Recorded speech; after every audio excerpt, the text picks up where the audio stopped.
Next future perfect tense. இது எந்த இடத்துல யூஸ் பண்ணுவோம் அப்படின்னா, ஃபியூச்சர்ல ஒரு ஒர்க்கை நம்ம கம்ப்ளீட் பண்ணி முடிச்சிருப்போம் அப்படின்றது நம்மளுக்கு ஷுவரா தெரியும் அப்படின்னு சொன்னா அந்த சென்டென்சஸ் ஃபியூச்சர் பர்ஃபெக்ட் டென்ஸ்ல யூஸ் பண்ணுவோம். இதோட ஸ்ட்ரக்சர் என்ன அப்படின்னு சொன்னா will plus have plus past participle. We will have completed this project before 2025. So 2025 குள்ள நாங்க அந்த ப்ராஜெக்டே முடித்திருப்போம். அதான் அதனுடைய மீனிங் தமிழ்ல பாத்தீங்க அப்படின்னு சொன்னா. இப்போ நெக்ஸ்ட் டென்ஸ் என்ன அப்படின்னு சொன்னா பிரசன்ட் பர்ஃபெக்ட் கண்டினியூஸ் டென்ஸ் இல்லைன்னா பிரசன்ட் பர்ஃபெக்ட் ப்ராக்ரெசிவ் டென்ஸ். இப்போ பிரசன்ட் பர்ஃபெக்ட் கண்டினியூஸ் அப்படின்னு சொல்றப்ப பாஸ்ட்ல ஆரம்பிச்சிருக்குது, சம்டைம் இந்த பாஸ்ட்ல அந்த ஒரு ஆக்ஷன் ஆரம்பிச்சிருக்குது, அது வந்து இன்னும் கண்டினியூ ஆகிட்டு இருக்கு. At present also it continuous. இப்போ இதனுடைய ஸ்ட்ரக்சர் என்ன அப்படின்னு சொன்னா ஹேஸ் இல்ல ஹேவ் பிளஸ் பீன், அந்த கண்டினியூட்டியை காட்டுறதுக்காக ஆக்ஷனோட கண்டினியூஷனை காட்டுறதுக்காக ஹேஸ் பீன் இல்ல have been working, reading, playing, so அந்த மாதிரி யூஸ் பண்ண. This is the structure. Let me give you an example.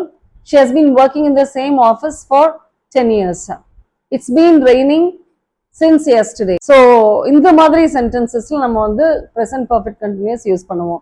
If an action has started in the past and if it still continues, we say this action in present perfect continuous. Past perfect continuous tense அப்படின்னா என்ன அப்படின்னு சொன்னா இந்த action பாஸ்ட்ல start பண்ணி sometime continue ஆகி அதுக்கப்புறம் பாஸ்ட்ல இந்த action முடிஞ்சிருச்சு. That's why we use past perfect continuous. கொஞ்சம் கன்ஃபியூஸ் பண்ற மாதிரி இருக்கா? Let me give you an example. She had been working. The had been working, இதுதான் இதனுடைய structure. So she had been working until she became old and weak, but then her children took care of her. Hope you understand this. இப்போ last tense என்ன அப்படின்னு சொன்னா future perfect continuous.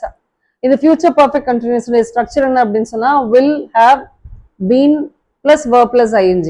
இப்போ எந்த மாதிரி இடத்துல நம்ம future perfect continuous tense use பண்ணுவோம் அப்படின்னா ஒரு ஆக்ஷன் வந்து சம்டைம் இந்த பாஸ்ட் அந்த டைம் மென்ஷன் பண்ணணும்னு அவசியம் இல்லை, ஸ்டார்ட் ஆகிருக்குது ஆனா அது ஃபியூச்சர்ல நடந்துட்டு இருக்குது, இது வந்து ஒரு பர்டிகுலர் பீரியட்ல இது எண்டுக்கு வரும் அப்படின்னு நம்ம சொல்றோம் அப்படின்னோம்னா அதுல நம்ம அதை வந்து நம்ம ஃபியூச்சர் பர்ஃபெக்ட் கண்டினியூஸ் டென்ஸ்ல நம்ம சொல்லுவோம். For example, she will have been running her father's business for 2 years by next October. இதுக்கு மீனிங் என்ன அப்படின்னு சொன்னா வர்ற அக்டோபரோட அவங்க அப்பாவோட பிசினஸ் அவ 2 வருஷம் ரன் பண்ணிட்டு இருப்பா, அதுக்கப்புறமா அவ ரன் பண்ணுவா. அடுத்து இன்னொரு எக்ஸாம்பிள் சொல்றேன் உங்களுக்கு ரிலேட்டடா. by 11 AM we will have been studying for TET for 3 hours. verbs tenses வச்சு நிறைய கொஸ்டின்ஸ் கேட்டிருக்காங்க. இதெல்லாம் தான் பேசிக். இந்த பேசிக் தெரிஞ்சாதான் நம்மளால அந்த கொஸ்டின்ஸ் எல்லாம் வந்து அட்டென்ட் பண்ண முடியும். So please go through again and again.